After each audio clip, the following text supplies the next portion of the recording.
titulada Ciclos de Vida, con la cual vamos a tener la presencia de dos grandes investigadoras, y así que bueno, la táctica y la dinámica de siempre, los 10 minutos este feo cartel con 5, y si no se le corta el audio.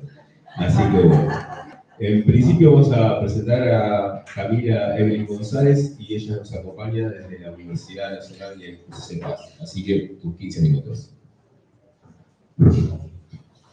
Buenas tardes. Bueno, como fue presentado anteriormente, yo soy Camila González, soy licenciada en enfermería, también que creo vera de otra rama de otra. Así que a esto le llamamos inclusión. Bueno, mi temática de hoy, o sea, el tema de investigación, es tiempo por el diálogo, integración cultural y su impacto en la salud mental de los inmigrantes coreanos en Argentina. Como índice yo tengo 8 diapositivas, o sea que no son muchos Lo que tiene de bueno es de que hoy estuvieron hablando muchísimo sobre lo que es los inmigrantes coreanos en Argentina, así que va a ser un vistazo por encima, ¿sí? Primero tenemos introducción, que tenemos lo que es el glosario del título, el origen histórico de la inmigración, la integración cultural, las generaciones, la salud mental y la inmigración, el rol del diálogo. Bueno, ahí estuvo el error de tipeo, impacto en la salud mental y bueno, y sus conclusiones. Bien, mi investigación bueno, se centra en la comunidad coreana en Argentina y analiza la experiencia, cómo la experiencia migratoria influye en la salud mental. El título bueno, se compone con la primera palabra que es diáspora, que bueno, se refiere a esta dispersión de la comunidad fuera de su lugar de origen y la disposición de nuevas raíces en un país. Yo esta palabra la busqué porque sinceramente antes de empezar a investigarlo no la conocía y me pareció muy importante tener claro los conceptos, ¿no? Después con diálogo, bueno, lo que yo voy a tocar es lo que implica la interacción de la sociedad argentina con la coreana y cómo fueron avanzando a través de los años. Después lo que es la integración cultural, que esta tiene un papel fundamental porque es lo que puede hacer que se genere un bienestar, o en el caso de que no sea esta integración cultural, puede provocar el aislamiento y el sufrimiento, ¿no? Y bueno, la salud mental, que es un tema que por ahí no se habla tanto en la comunidad coreana, hoy en día se habla un poco más, que yo la veo desde un proceso que es atravesado más por lo social que por lo individual. Y bueno, y el objetivo de mi trabajo es ver cómo la salud mental de los inmigrantes está atravesada por las dinámicas culturales y cómo el diálogo se puede convertir en una herramienta clave de cuidado y resiliencia. Siguiente diapositiva.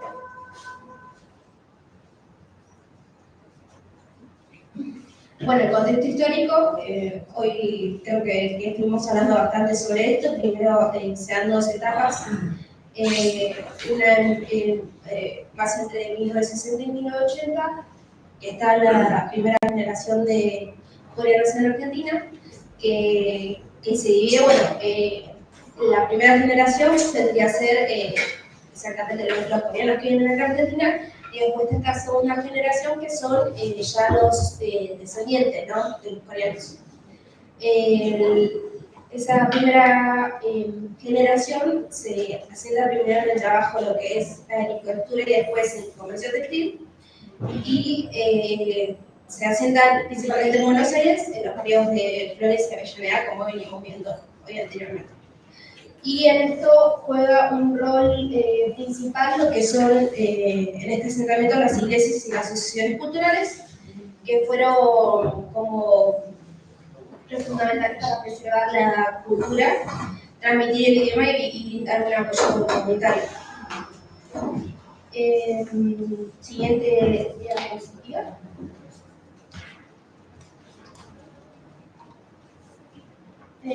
Bueno, con respecto a la integración cultural y las generaciones, está esta división que yo decía antes de primera y segunda generación, que la primera generación se basa básicamente en lo que es la preservación cultural y el idioma en el trabajo.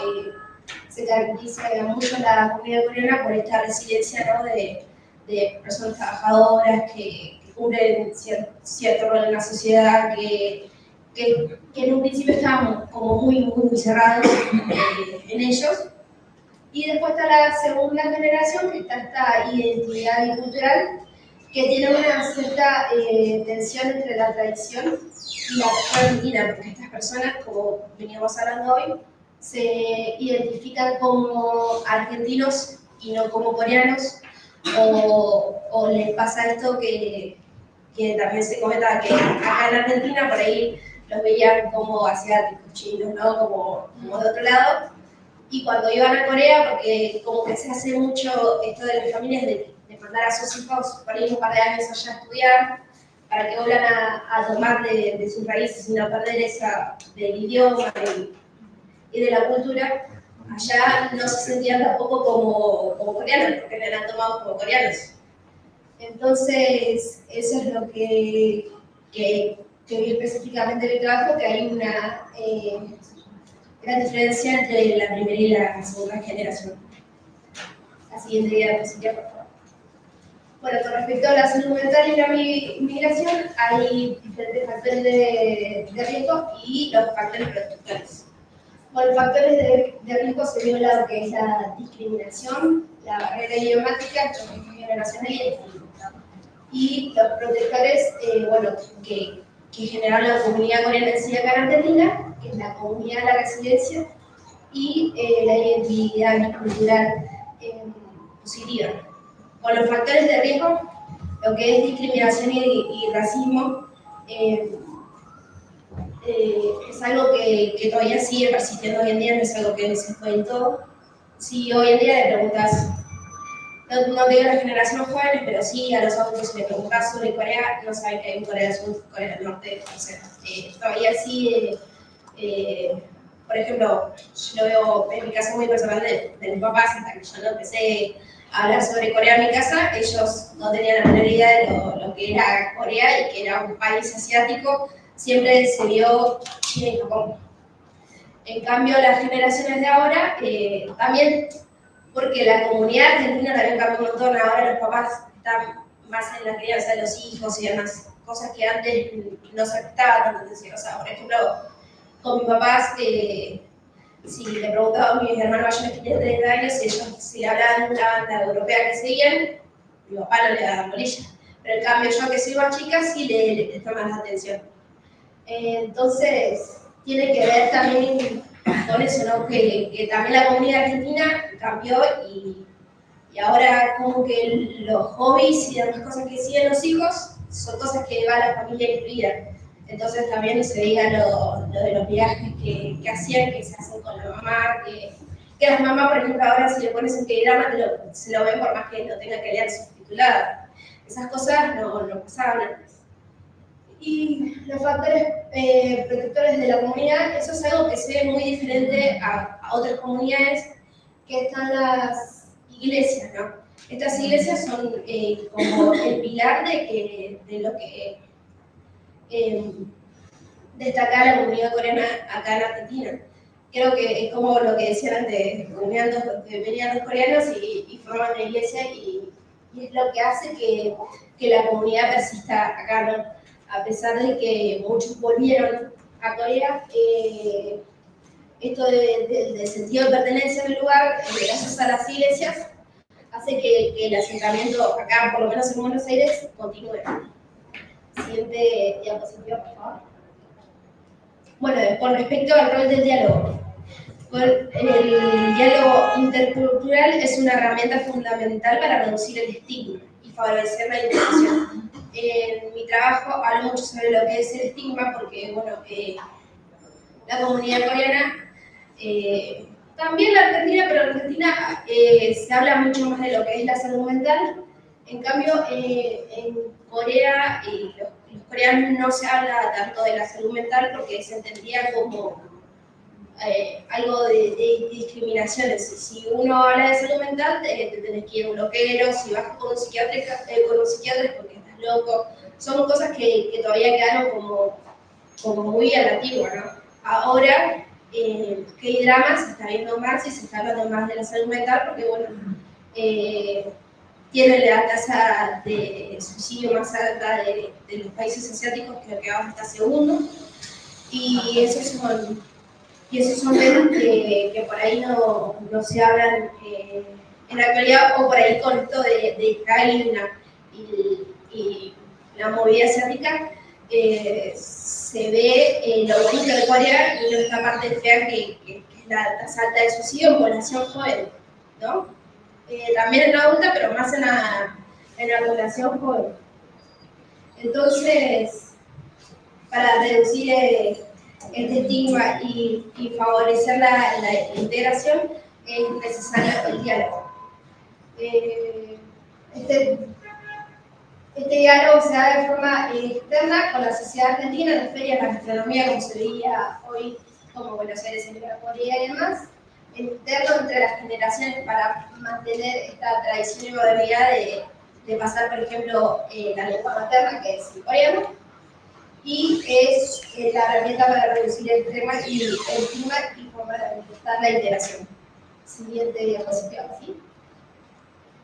Bueno, el impacto en la salud mental se da de dos formas. Una es la integración cultural positiva, que es lo que genera es el mayor bienestar, y después, en el caso de darse negativamente, se genera una discriminación y un aislamiento que genera mayor vulnerabilidad. Bueno, como importante es lo que venía comentando, que la comunidad coreana es un ejemplo de resiliencia y de transformación identitaria, porque generan esta biculturalidad de identificación para la comunidad coreana acá en Argentina. Siguiente diapositiva. Conclusiones. Bueno, como conclusión y propuestas tengo esta de reconocer la riqueza de la diáspora, que bueno, creo que en la actualidad es necesario esto, ¿no? de recibir inmigrantes y de llevar también nuestra cultura y recibir otras culturas en el país, que deberían darse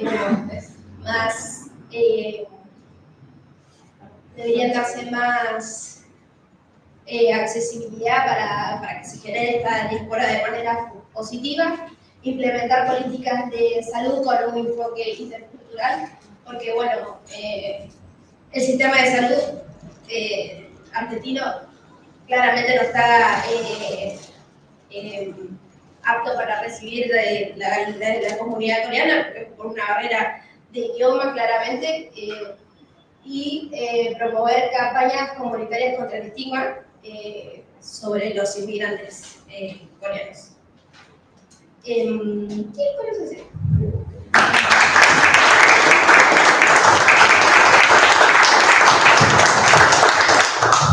Aprendan, ¿no? 15 minutos. Bueno, seguimos con una gran investigadora que todos y todas queremos mucho, vicepresidenta de la Asociación Argentina de Estudios Coreanos, ¿no? Celeste Castiglione, también por la Universidad de José de Paz y el CONICET. A ver, que estés emocionado al lado mío, entiendo la emoción, pero bueno, yo voy a ser muy cortita, no traje PowerPoint para descanso también acá de nuestro compañero, y en realidad el trabajo que traje específicamente hoy dialoga con Amalia y con muchas otras compañeras que estuvieron exponiendo hasta ahora, porque tiene que ver también con algo que también entiendo como parte de Hallyu, y que está vinculado a las formas en las cuales en realidad es una triangulación y es un diálogo, no solamente con otros compañeros, con los cuales podemos escribir en el futuro, sino también con otro trabajo que presenté para el Congreso Nacional Coreano.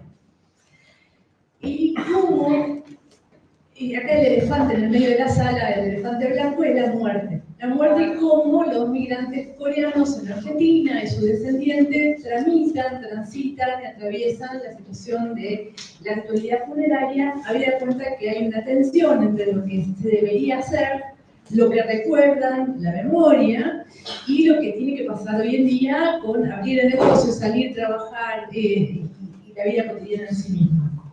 Entonces, voy a exponer un poquito el otro trabajo, pero tiene que ver con esto, vinculado a que los migrantes acá han encontrado un espacio positivo dentro de su migración porque pueden enterrar en su lugar, en tierra, ir.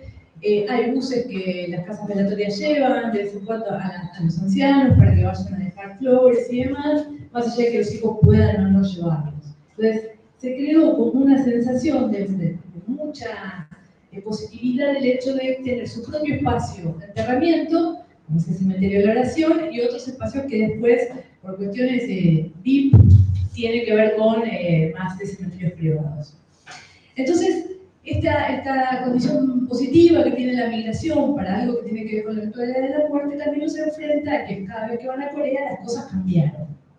Cambiaron y hay como una terciarización o una comercialización de las cuestiones y virtualidades que antes iban por el lado de la familia, ¿no? Entonces, una entrevistada nos contaba que había ido con el papá y justo habían podido ir a un velatorio y que todo lo oficiaba una empresa. Entonces el padre estaba como muy choqueado en cuanto a que no era la sopa que la madre hubiera preparado y demás, y cómo todo esto se despliega.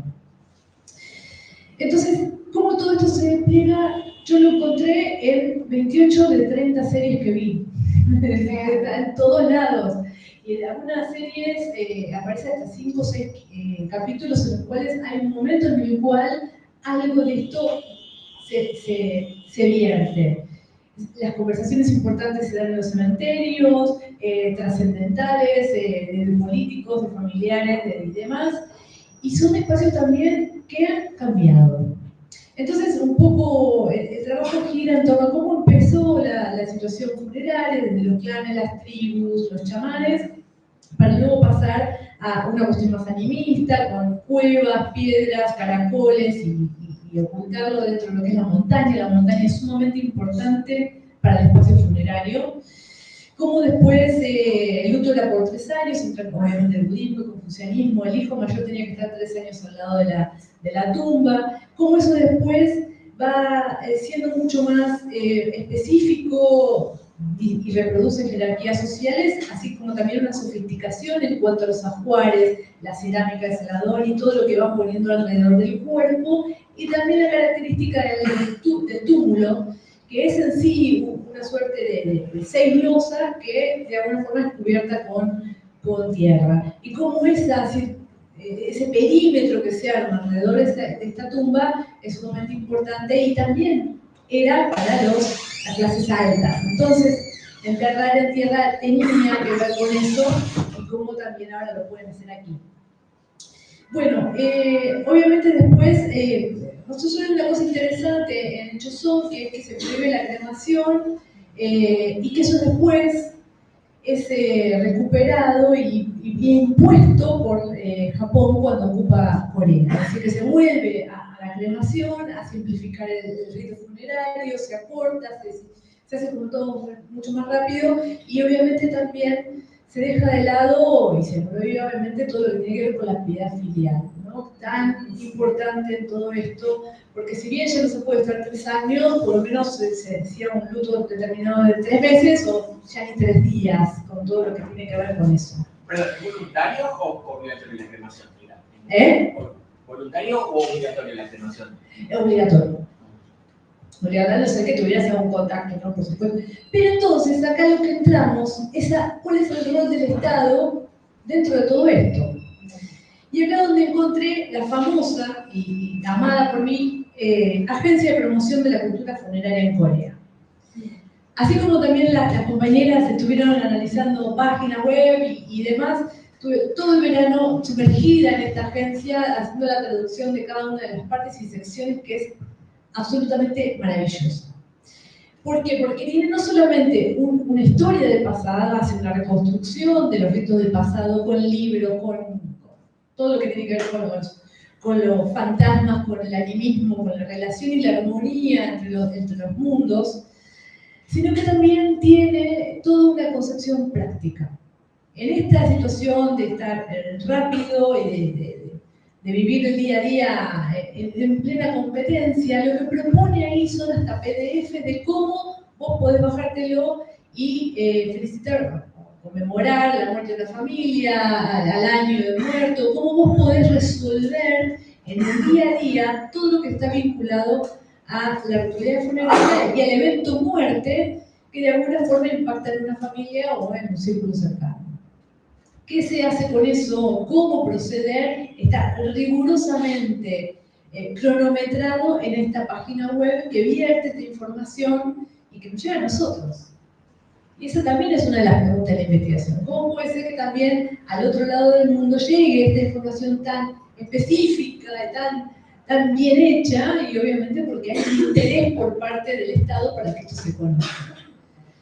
Entonces, hay una información que tiene que ver con lo empresarial, con los cementerios privados, con los espacios de enterramiento privados y ahora también naturales, que lo vamos a ver y lo habíamos visto en Mudanzas al Cielo, cuando el padre muere y está el cartelito de lo que tiene que ver con el árbol. Son lugares que el Estado da el ok para que se haya enterramientos y tiene que ver con toda una concepción ecológica, ¿no? Y entonces, además de ser muy bello y muy poético y demás, frente a la gran incógnita de la muerte, acá se le da distintos espacios que tienen que ver justamente con este fortalecimiento de una concepción ecológica importante. Entonces, no solamente hay esto, sino que hay una capacitación para que los trabajadores que trabajan en casas funerarias, en cementerios y están vinculados a eso. Hay una cantidad casi, no le digo infinita porque todo es finito, pero en definitiva tiene que ver con que hay guías, qué se puede hacer cuando una persona ya está viejita, y qué es lo que pasa también con las personas que no son reconocidas por sus familiares o que mueren en asilos solos. Y ahí lo van a ver en el trabajo, porque es el gancho, ¿no? ¿Cuál es la cantidad de personas que mueren solas y cómo es de alguna forma esta agencia tiene un servicio especial para las personas no reconocidas y un monto de dinero para eso? Así como también un bus que levanta también el cuerpo y lo lleva por la ciudad y busca a los amigos o compañeros, a veces de una guerra y demás, se llama el bus Starlight. Entonces va por toda la ciudad agarrando a los compañeros y los lleva al cementerio. Apoyo a las personas sin familias y también una capacitación en caso de desastres, que también hay que estar preparado para eso. Cuestiones que tienen que ver también con videos procedimentales y también casas velatorias virtuales, en donde vos vas pagando y vas poniendo elementos en la mesita de Shenzhen, entonces vas poniendo en orden las cosas y vas teniendo como una sala velatoria en 360 donde hay, y puedes armar pagando un video que tenga 5 o 10 filminas que va pasando mientras vos estás conmemorando un aniversario y demás. Es decir, espacios que tienen que ver con esta necesidad de cumplir a pesar de que no se pueda en el día a día, ¿no? Y cómo de alguna forma esta página facilita y habilita esta posibilidad. Bueno, lejos de caer en cualquier ingenuidad vinculada y tentadorísima de que esta página es espectacular y que está todo brillante y todo está muy bien, damos cuenta de que obviamente es una construcción de la memoria que tiene sus contradicciones, que tiene sus selecciones y ediciones, ¿no? Que va recortando lo que necesita y lo que quiere decir. Pero bueno, como decíamos antes también, puede ser un objetivo estratégico, como se preguntaba Amalia, puede ser parte, digamos, de la conexión y de esos puentes que se dan con respecto a sus comunidades overseas, que están en otro lado, en este transnacionalismo que también tiene este soft power que incluso también vende o difunde o muestra cómo es una ritualidad funeraria distinta en cada una de sus producciones o piezas audiovisuales. Porque realmente el número es abrumador e incluso tiene mucho que ver con cantidad de capítulos en los cuales dentro de algunas está.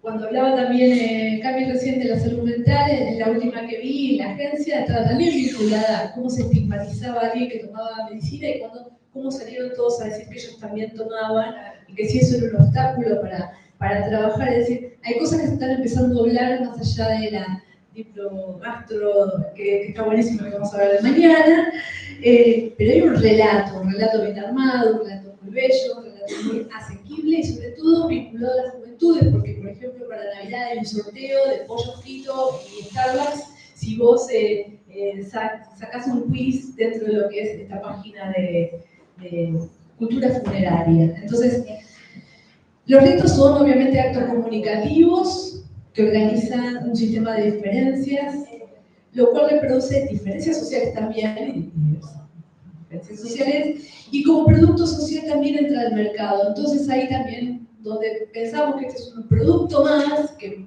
Corea puede vender y que de alguna forma esta revitalización de esta cultura funeraria es un aspecto, como decíamos antes, que se suma a la gran cantidad de posibilidades y de la oferta que culturalmente nos provee. Es decir, nosotros tal vez no hagamos una mesa de Chelsea, pero sí ahora vamos a saber cómo se construye, vamos a saber cuándo un compañero la puede llegar a hacer y como también muchos de los entrevistados coreanos nos han contado que ellos lo seguían haciendo, pero creían que sus hijos no lo iban a hacer y que eso de alguna forma provocaba un conflicto o una nueva forma de adaptación a la situación. Entonces, esto lejísimo de estar terminado este trabajo es solamente un adelanto, una muestra que no va a terminar y que tiene que ver justamente con este diálogo entre las distintas formas de presentación de la temática y cómo también impacta en el migrante, en el Estado coreano y en las piezas culturales que nosotros vemos habitualmente. Muchas gracias.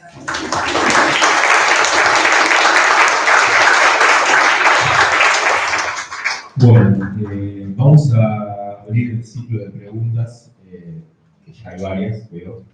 Brevemente comentar algunas cosas que me parece que también nos tenemos que proponer, es el tema de profundizar el debate en torno a estos elementos como lo que trae Celeste, lo que trae las compañeras que han hablado de Hailu y de la ola coreana, en problematizar eso, ¿no?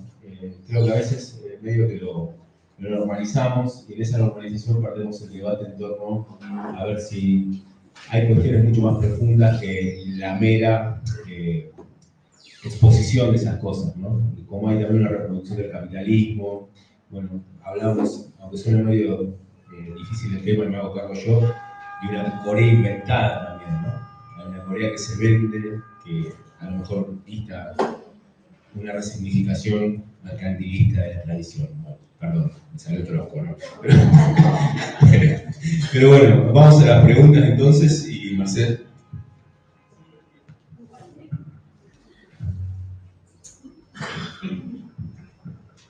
Sí, Celeste, vos sabés que recuerdo que yo he trabajado sobre el tema del suicidio en Corea, que es un tema que me duele mucho a los coreanos, mucho. Y quería preguntarte si sabés, no sé si este tema lo has tratado, si se producen suicidios dentro de la comunidad coreana en Argentina, y si en caso de que haya estos suicidios, cambia el rito funeral. Bueno, yo trabajé en muertes difíciles y bueno, esto tenemos que agradecer primero a Carolina, que es la que tiene los estudios aquí, que llevó a que hoy en día podamos nosotros tener una madurez en los estudios migratorios, que podamos llegar a preguntar ese tipo de cosas. Si ha habido, no hay un cambio, se hacen como si no pasó, en las entrevistas que yo hice, yo no estoy diciendo que pase siempre, desde ya. En las que yo entrevisté, lo que se hizo fue tratar de ignorar, digamos, la expresión de muerte. A veces tenía que ser y estaba fundamentalmente vinculado a una estafa o alguien que no había podido pagar, entonces era un tema económico, entonces era más sencillo, digamos, de alguna forma, bueno, que vaya la familia cercana y listo, ¿no? Ese es el rapidito y se cumple con todo. Pero sí, hay suicidios, no son los más, y tienen básicamente que ver con cuestiones económicas de incumplimiento que llevan a que algunos, por lo general hombres, he sabido de una que otra mujer también por una cuestión de desarraigo, de no encontrar su lugar, y que también, bueno, tiene que ver con eso de dejarse llevar, ¿no? La El rito es el mismo, más o menos gente, tal vez, depende también fundamentalmente de la iglesia. Si la iglesia dice, ok, vamos, se va. Obviamente la cristiana, la católica no, pero sí en las evangélicas sí. La iglesia de alguna forma dice acompañemos a los hermanos, se hace conmigo. Sí, vamos a tener que... Sí, a ver. Bueno, me parece todo muy interesante y en particular el tema de la salud mental, porque la señora Chávez es un eje bastante central, el abordaje de la salud mental y la relación a la patologización y al poder, por Foucault y varios otros han analizado que es un eje central de las ciencias sociales. Y por eso en particular me interesó lo que mencionaba sobre que se cuida más por ahí que en cultura occidental o acá el tildar a alguien de una patología de la salud mental. Y la pregunta que me genero es si eso está asociado a una menor patologización, una menor estigmatización del diferente, digamos, o si se debe a más un ocultamiento o a algo más de no sinceramiento, digamos, de la patologización o la estigmatización de alguien que tiene una condición mental diferente a la frecuente, que además la clásica diferenciación no siempre lo frecuente y lo normal no siempre va de la mano, pero bueno, también aparece el juego entre lo frecuente y lo normal. Así que bueno, eso te quería preguntar, si notas una mayor apertura, un mayor respeto a la variabilidad de las condiciones mentales, o es meramente un ocultamiento o un sinceramiento de la estigmatización que se da también acá. Bueno, desde el lado argentino, lo que es el estigma con respecto a la salud mental se viene más trabajado porque las generaciones están más acostumbrados a hablar sobre el tema de salud mental o de que el argentino típicamente vaya a un psicólogo como si fuese un médico clínico también, ¿no? O sea, como si fuese la consulta que uno se hace anual o uno también usualmente al psicólogo. Y desde la parte de Corea se ve que el estigma sobre la salud mental está más trabajado porque se ve abiertamente en los K-dramas y es algo que también venía comentando en la investigación anterior que estuvimos en el encuentro nacional, cómo se ve en los K-dramas esto, ¿no? De la estigmatización, cómo fue cambiando a través de los años. Por ejemplo, se ve mucho en un K-drama que siempre saca luz, que es el de Boys Over Flowers, que es uno de los más populares, que nos salió en la escena de un chico que se quiere suicidar, va la chica y le dice no te mates porque vos sos bueno, y el chico de repente se cura. De repente ya no tenía depresión y demás. Y en cambio, hoy en día con series como como Danzas al Cielo o la de Netflix, hay una que habla también sobre el autismo y esa, está bien, también habla sobre la salud mental, o también hay una que de una enfermera que también de depresión y demás. Se viene cambiando mucho el estigma de la salud mental y también la integración de las personas en la comunidad que para poder salir de este estigma y para que está demostrado científicamente también que para que la persona pueda progresar y no quedarse en esa depresión y demás, no tiene que ser aislado, llevarlo a un nosocomio, o sea, llevarlo a un hospital, internarlo y dejarlo ahí, sino que mientras más corto sea el estadio de internación y más integre con la sociedad, puede salir adelante, porque entonces ya el estigma está siendo más tratado en ambas comunidades, tanto como en la coreana como en la argentina.